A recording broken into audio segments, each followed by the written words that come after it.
हरिओम अंग्रेजी भाषा का एक शब्द है NO, नो। नो का जो प्रयोग है वो नकारात्मकता के वाक्यों में अधिकांशतः प्रयोग किया जाता है। निगेटिविटी, नकारात्मकता को दर्शाने वाला ये शब्द है NO, नो। किसी काम को करने की इच्छा है तो यस कहेंगे, और यदि नहीं इच्छा है नो। सामर्थ्य है तो यस कहेंगे, और नहीं सामर्थ्य है तो नो कहेंगे। अब यहां मैं यस को महत्व नहीं दे रहा हूं, नो को हम यहां समझने का प्रयास करते हैं कि नो अपने आप में नकारात्मकता को ही प्रतिबिंबित करता है।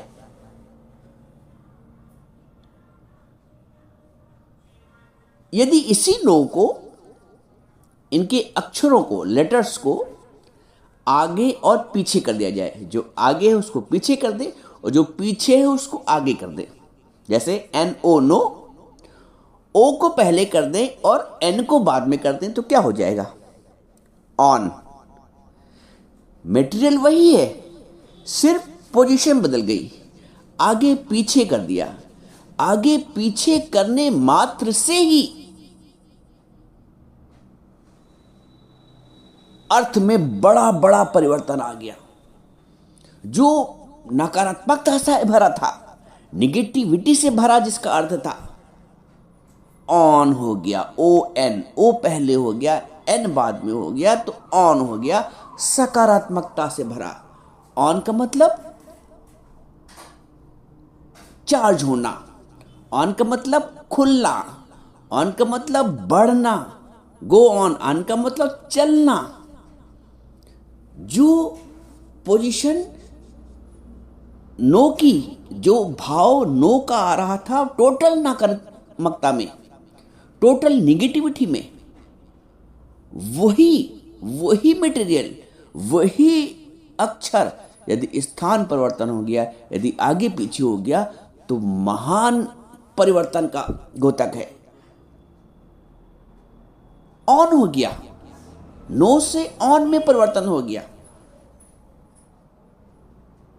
सिर्फ आगे और पीछे करने का, सिर्फ स्थान परिवर्तन करने की आवश्यकता है, करना कुछ नहीं।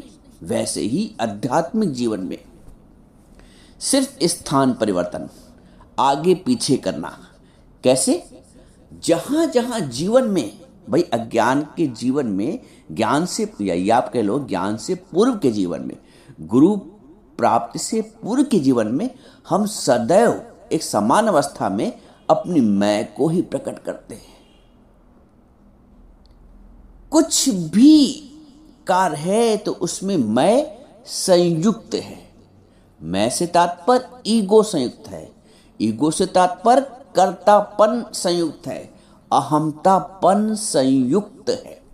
तो जहां जहां अहमतापन संयुक्त है, कर्तापन संयुक्त है, उन प्रत्येक कर्मों में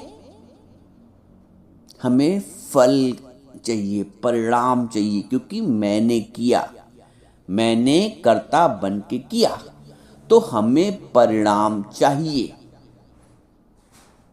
हमारे ईगो को शांत करने के लिए हमें कर्म का परिणाम चाहिए। एक कप चाय भी किसी को बना के देंगे तो ये इच्छा होगी कि कोई इसकी प्रशंसा करे। मान लो कोई प्रशंसा नहीं भी करता है तो बर्दाश्त नहीं होगा, हमसे पूछ लिया ही जाएगा चाय कैसी बनी है।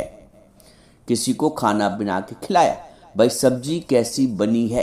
अब मैं छोटा सा खाली उदाहरण दे रहा हूँ, और काम तो बहुत बड़े बड़े मैं से करते हो। इन छोटे छोटे कामों में भी कितनी मैं होती है। आप घर बनाते हो, मकान बनाते हो, बच्चों पे एहसान कि मैंने करके दिया है। तो छोटे काम, बड़े काम, किसी को गिफ्ट देके,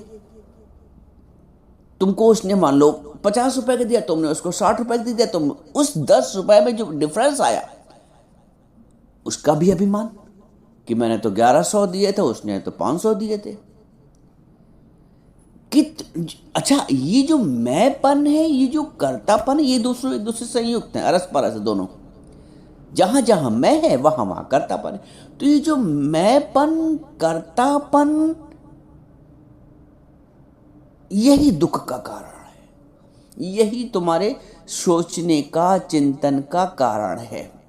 सांसारिक परिप्रेक्ष्य में तुम किसी को दान दे के भी, मान लो सात्विक कर्म भी करते हो, उसमें भी मैंपन और कर्तापन है, तो वो भी बंधन का कारण है। तुम अपने छोटे भाई की मदद करके भी महसूस करते हो कि मैंने किया। तुम अपने बच्चों के साथ भी करके अंदर ये सूक्ष्म में पड़ा रहता है कि मैंने इतना खर्चा किया, मैंने इतना किया, मैंने शादी में बेटी के इतना किया, मैंने लड़के को पढ़ाने में इतना खर्चा किया। क्योंकि किया है, इसलिए हमें उनसे रिटर्न भी चाहिए। मैं दूर की बात नहीं कर रहा हूं, मैं अपने निकट की जो अपने बच्चे हैं उनसे भी हमें प्रतिफल चाहिए, रिटर्न चाहिए। और जब नहीं मिलता है बच्चों से रिटर्न, फिर दुख की प्राप्ति होती है। आज हर एक घर का यही रोना है, हर एक घर का यही रोना है। रोना इसलिए क्योंकि हमने बच्चों को पाला भी है तो सुख की आश से।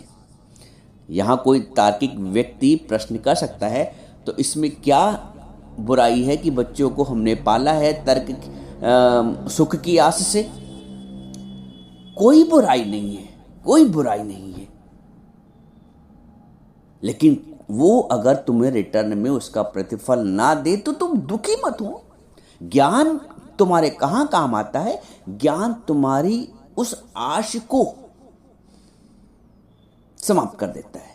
आप कर्म तो वैसे ही करेंगे, लेकिन जो प्रतिफल की आकांक्षा है वो ज्ञान समाप्त कर देता है। ऐसा नहीं कि ज्ञानी कर्म नहीं करता है, ज्ञानी भी पालेगा, प्यार से पालेगा, भगवत भाव से कार्य करेगा, कर्तव्य करेगा, लेकिन आशा न करे और से आप करे उपकार। इस पद्धति के आधार पर, इस ज्ञान की शैली के आधार पर ज्ञानी के सारे कर्म। ज्ञानी भी के घर भी मेहमान आएगा तो फिर आधी रात में भी कोई आ गया तो वो उठ के बनाएगा, खिलाएगा, परोसेगा भोजन, लेकिन कर्तापन का भाव नहीं होगा। जब कर्तापन का भाव नहीं होगा तो वो अंदर से चिड़चिड़ाएगा भी नहीं। समान परिस्थिति में कोई मेहमान आता है रात बिरात या ऑड आवर्स में, तो खलता है कहाँ रात में टपक गए। ज्ञानी के घर भी मेहमान आएगा, भक्त के घर में भी मेहमान आएगा, टाइम बे टाइम भी आएगा, लेकिन क्योंकि उसने भगवत भाव पक्का कर लिया है, उसने मैं की जगह तू पक्का कर लिया है। जैसे नो की जगह ऑन, स्थान परिवर्तन हो गया, आगे पीछे हो गया। तो मैं पहले जो आगे रहता था ज्ञान में, वो तू में परिवर्तित हो जाएगा। तूने ही किया परमात्मा। तूने अगर सामर्थ्य ना दी होती शरीर में तो कैसे एक कप चाय भी मैं बना पाता, कैसे मैं धन कमा पाता, कैसे मैं बच्चों का पालन पोषण कर पाता? तूने ही किया।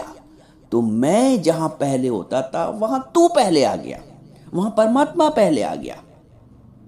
अब जिसके जिसके जीवन में परमात्मा पहले आ गया है, उसके जीवन में रोना समाप्त हो गया, उसके जीवन में सांसारिक चिंता समाप्त हो गई है। जिसने जिसने परमात्मा को तू ही करने वाला, तू ही जो मैं कर रहा है, वही जीवन के सुख दुख में चक्की में पिस रहा है, वही मर रहा है। बकरी मैं करती है,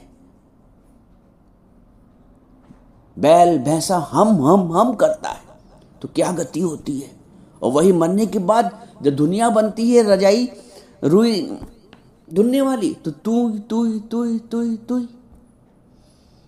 तो क्यों ना जीवन में हम तू पक्का कर लें। मैं और हम का जो अहंकार है ये बहुत दुखदाई है। तो मैं की जगह तू को पहले कर दे। हे परवरदिगार तू ही तू है, हे परमात्मा तू ही है। मेहमान के रूप में भी तू है, बच्चों के रूप में भी तू है, पति के रूप में भी तू ही तो है, पत्नी के रूप में तू ही तो है, सास के रूप में तू ही तो है, माँ पिता के रूप में तू ही तो है। तो मैं से जब तू में परिवर्तन आ जाता है, तू का भाव आ जाता है, स्थान परिवर्तन हो जाता है, आगे पीछे हो जाता है। पहले मैं आगे रहती थी, अब तू आगे रहता है, मेरे सारे काम बन जाते हैं, कर्म भी हो जाता है और कर्म का बंधन भी नहीं लगता है और कर्म के फल की आशा भी नहीं रहती, क्योंकि जब किया परमात्मा ने तो आशा मैं क्यों करूं, परिणाम की आशा फिर मैं क्यों, जब परमात्मा ही नहीं किया तो जो भी होगा वो हमें स्वीकार है।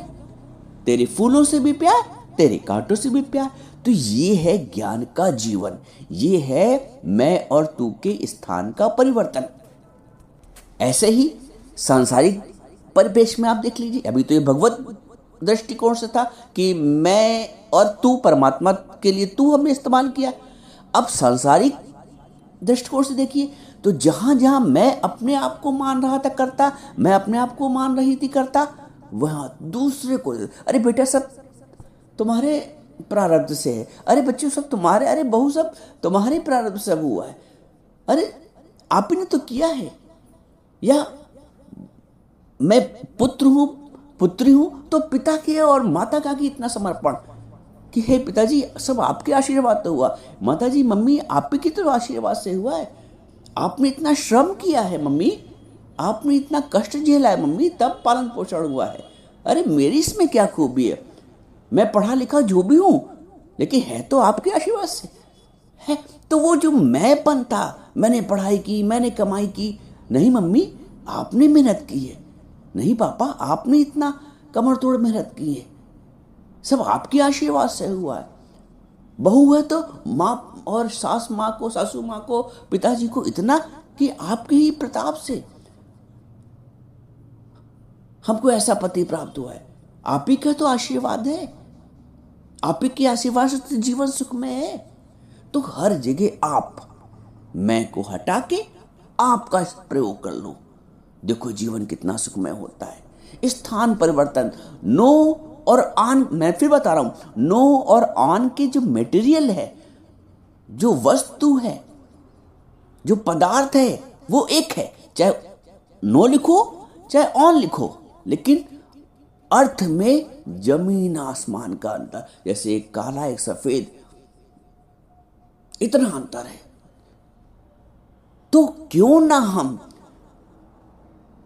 अपने उसी मटेरियल से, अच्छा सच्चा गुरु भी हमें कुछ विशेष कार्य नहीं कराता है, कुछ विशेष कर्म नहीं कराता है, कोई विशेष त्याग नहीं कराता है, कुछ विशेष ग्रहण नहीं कराता है। हम जहां जिस पोजीशन में गृहस्थ, अपने गृहस्थ में बैठे, वहीं उसी गृहस्थ के अनुसार ज्ञान दे देता है। बाहर का त्याग कोई त्याग नहीं, मानसिक का त्याग, अंदर का त्याग, अपने अहंकार का त्याग, अपने विकार का त्याग, अपनी ईगो का त्याग। ईगो का त्याग हुआ और परमात्मा की प्राप्ति हुई, ईगो का, अहंकार का त्याग हुआ और आनंद की प्राप्ति हुई, अहंकार त्यागा और आनंद की प्राप्ति हुई। आनंद आगे आ गया और अहंकार पीछे चला गया, पोजीशन बदल गई, ओ आगे आ गया एंड पीछे चला गया, ऑन हो गया, चार्जिंग हो गई, चलने का भाव आ गया, निरंतरता का भाव आ गया ऑन में, ओपन होने का भाव आ गया ऑन में, खुलने का भाव आ गया, यानी सकारात्मक अर्थों में प्रयोग कर जाने लगा। मटेरियल वही है, ओ एन ऑन का और नो का।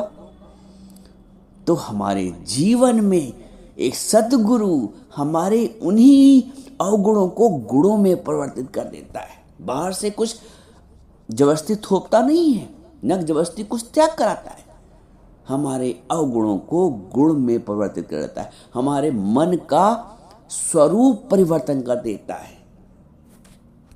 जैसे कच्चा चना खाओगे तो पेट में दर्द होने लगेगा, कच्चा चावल खाओगे तो पेट में दर्द होने लगेगा, यदि पका के खाओगे तो वो स्वास्थ्य के काम आएगा, ताकत देगा वो चना पका हुआ। तो वैसे ही गुरु भी, हम अज्ञान में कच्चा अनाज बिना ज्ञान की अग्नि में पका खाते हैं, गुरु हमको उसको ज्ञान की अग्नि में पका के खिलाता है, तो हमारा आध्यात्मिक स्वास्थ्य बढ़ता है, हमारी आध्यात्मिक चेतना की जागृति होती है। तो पका के खाओ, ज्ञान की जो जीवन जियो ना, वो ज्ञान की अग्नि में सधा हुआ, ज्ञान की अग्नि में पका हुआ भोजन, वो स्वास्थ्यवर्धक होता है, वो आनंदवर्धक होता है, वो प्रेम वर्धक होता है। तो क्यों ना हम पोजीशन चेंज कर दे, क्यों ना हम आगे पीछे कर दे, जिस मैं को हम आगे रखते थे उस मैं को पीछे कर दे और तू को, परमात्मा को आगे कर दे। जिस मैं को हम आगे करते थे उसकी जगह आपको, दूसरे को महानता दो, दूसरों को बड़प्पन दो, दूसरे को प्रेम दो, अपने की जगह दूसरे को देने लगो। मैं को तू में, मैं को आप में परिवर्तित कर दो। देखो जीवन में आनंद ही आनंद है। एक सिंपल सा फार्मूला है जीवन को आध्यात्मिक ढंग से जीने के लिए, जीवन को प्रेममय ढंग से जीने के लिए।